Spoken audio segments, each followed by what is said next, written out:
दोस्तों, आज हम अपने भारत को जैसा देख रहे हैं, ये हमेशा से ऐसा नहीं था। आजादी से पहले हमारे देश का नक्शा कुछ और ही था। हमारा पड़ोस का देश पाकिस्तान आजादी से पहले तक हमारे भारत का एक हिस्सा हुआ करता था। लेकिन जब हमें अंग्रेजों से आजादी मिली तो अंग्रेज हमें आपस में ही लड़वा के चले गए और इस लड़ाई को खत्म करने के लिए हमारे हिंदुस्तान के दो टुकड़े करने पड़े। एक टुकड़ा हमारा पड़ोसी देश पाकिस्तान और दूसरा हमारा भारत। लेकिन दोस्तों, क्या कभी आपके मन में सवाल आया है कि हमारे भारत और पाकिस्तान का बंटवारा किस तरह से किया गया, यानी कि कौन सा शहर किस देश के हिस्से में आएगा? इस चीज का निर्णय कैसे लिया गया? असल में दोस्तों, उस वक्त रिलीजन के बेसिस पर शहरों को बांटा गया था। अब जिस शहर में मुस्लिम आबादी ज्यादा थी उस शहर को पाकिस्तान का हिस्सा बना दिया गया और जिस शहर में हिंदुओं की आबादी ज्यादा थी उस शहर को हिंदुस्तान का हिस्सा बना दिया गया। साथ ही साथ यहाँ कई सारी और भी चीजें देखी जा रही थी। पॉपुलेशन के साथ साथ प्रॉपर्टीज की ओनरशिप जिस रिलीजन के पास ज्यादा थी, जैसे कि बात की जाए सन 1941 की, तो इस वक्त पाकिस्तान का एक मशहूर शहर लाहौर में नॉन मुस्लिम की आबादी 40% थी। इसके अलावा लाहौर की 80% प्रॉपर्टी ओनरशिप भी नॉन मुस्लिम्स के पास ही थी। इसलिए माना जा रहा था कि लाहौर हमारे भारत का हिस्सा होने वाला है। लेकिन फिर ऐसा क्या हुआ जिसकी वजह से लाहौर जैसा शहर पाकिस्तान के हिस्से में चला गया? आज की हमारी इस वीडियो में हम आपको यही बताने वाले हैं कि आखिर वो क्या वजह थी जो लाहौर हिंदुस्तान के नक्शे से निकलकर पाकिस्तान के नक्शे में सिमट गया। प्राचीन समय से ही लाहौर को हिंदुस्तान का दरवाजा बताया जाता था, क्योंकि मिडिल एशिया और अरब से आने वाले व्यापारियों के लिए लाहौर एक बहुत ही महत्वपूर्ण शहर था और दिल्ली तक आने के लिए लाहौर से ही होकर गुजरना पड़ता था। लेकिन जब बंटवारा हुआ तो ये लाहौर पाकिस्तान के हिस्से में चला गया। लेकिन क्या आप जानते हैं कि उस वक्त में लाहौर की ज्यादातर आबादी सिख और हिंदू थी? देखा जाए तो इस लिहाज से ये शहर हमारे हिंदुस्तान का हिस्सा होना चाहिए था, लेकिन ये पाकिस्तान का हिस्सा बन गया। लाहौर एक ऐसा शहर है जहां कई सारी बड़ी बड़ी ऐतिहासिक और प्राचीन हवेलियां बनी हुई हैं और ये सभी हवेलियां अपने अंदर पार्टीशन के दर्द को छिपाए हुए हैं। इन हवेलियों ने आजादी से लेकर बंटवारे तक हर चीज को देखा है। साल 2017 के हिसाब से लाहौर की 95% पॉपुलेशन मुस्लिम है और इस शहर में सिर्फ 0.2% हिंदू रहते हैं। देखा जाए तो ये आबादी ना के बराबर है।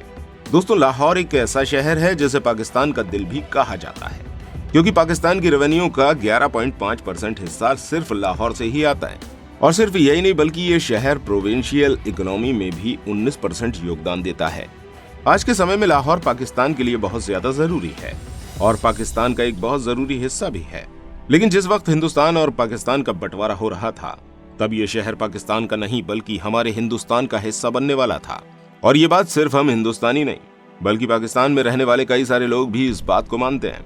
लेकिन आखिर ऐसा नहीं हो सका। अब आप सोच रहे होंगे कि आखिर सबको क्यों लगता था कि लाहौर पाकिस्तान का नहीं बल्कि भारत का हिस्सा बनेगा? ऐसी क्या बात थी और फिर ऐसा क्या हो गया जो ये पाकिस्तान का हिस्सा बन गया? दोस्तों, जैसा कि हमने आपको बताया कि उस वक्त रिलीजन के बेसिस पर शहरों का बंटवारा हो रहा था और उस समय लाहौर में हिंदू आबादी काफी ज्यादा थी और इस वजह से सबको लग रहा था कि लाहौर हिंदुस्तान का हिस्सा बनने वाला है। इसके अलावा इस शहर की प्रॉपर्टी ओनरशिप भी ज्यादातर हिंदू आबादी की ही थी, इसलिए भी इसे हिंदुस्तान का हिस्सा बताया जा रहा था। लाहौर की इकोनॉमी में भी हिंदुओं का काफी ज्यादा इफेक्ट पड़ रहा था। यही वो वजह थी जिसकी वजह से माना जा रहा था कि लाहौर हिंदुस्तान का हिस्सा बन सकता है। बल्कि लाहौर के अंदर हिंदुओं का अधिकार buildings, monuments, business, institute, hospital पर काफी ज्यादा था। पाकिस्तान का श्री गंगाराम हॉस्पिटल, गुलाब देवी हॉस्पिटल, जानकी देवी हॉस्पिटल और दयाल सिंह जैसे कई सारे इंस्टीट्यूट जिन्हें सिख और हिंदुओं ने बनाया था और वही इन्हें चलाते थे।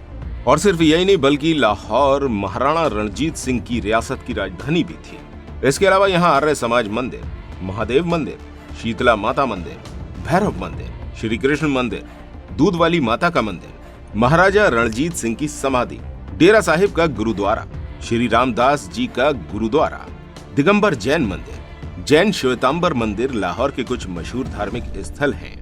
सिर्फ यही नहीं, बल्कि लाहौर की पंजाब यूनिवर्सिटी में आज भी 8671 संस्कृत और हिंदू पांडुलिपियां आज भी रखी हुई हैं।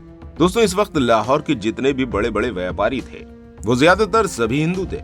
उस वक्त यहाँ मौजूद ज्यादातर इमारतें और यहाँ की ज्यादातर आबादी नॉन मुस्लिम थी।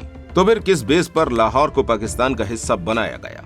असल में जब इन दोनों देशों के बीच बंटवारा होने वाला था, तब इस बंटवारे को करने के लिए ब्रिटेन से एक शख्स को बुलवाया गया जिसका नाम था सिरिल रैडक्लिफ। इससे कहा गया कि इसे पाकिस्तान और भारत को दो हिस्सों में बांटना है। लेकिन यहाँ समस्या ये थी कि रैडक्लिफ को भारत और यहाँ के कल्चर के बारे में कोई जानकारी नहीं थी। वो इससे पहले कभी भारत आया भी नहीं था। बिना किसी जानकारी के उसे बंटवारा करने के लिए बुला लिया गया। उसने आकर एक रैडक्लिफ कमीशन बनाया और इसी कमीशन ने भारत और पाकिस्तान के बीच एक बॉर्डर लाइन बना डाली। इस कमीशन ने ही डिसाइड किया कि कौन सा शहर पाकिस्तान में रहेगा और कौन सा शहर भारत में। रैडक्लिफ लाहौर के बारे में भी फैसला ले चुका था कि लाहौर को किसके हिस्से में आना है। ये एक ऐसा वक्त था जब पूरे देश में दंगे चल रहे थे और लाहौर में भी बंटवारे की बात पर दंगे शुरू हो गए। ये मंजर काफी ज्यादा भयानक था। लाहौर की सड़कें लाशों से भरी हुई थीं। बताया जाता है कि किसी ने यह अफवाह उड़ा दी कि लाहौर को भारत का हिस्सा बनाया जा रहा है और इसी चीज के विरोध में हिंदुओं और मुसलमानों के बीच दंगे छिड़ गए। इस लड़ाई को रोकने के लिए ब्रिटेन से फौज बुलवाई गई। दोस्तों, लाहौर में होने वाले इस कत्लेआम की असली वजह रैडक्लिफ को ही बताया जाता है, क्योंकि उसके ऑफिसर ने ही ये इंफॉर्मेशन बाहर निकाली थी कि लाहौर हिंदुस्तान के हिस्से में आने वाला है। लेकिन 12 अगस्त साल 1947 के दिन होने वाले दंगे की वजह से इस फैसले को बदलना पड़ गया।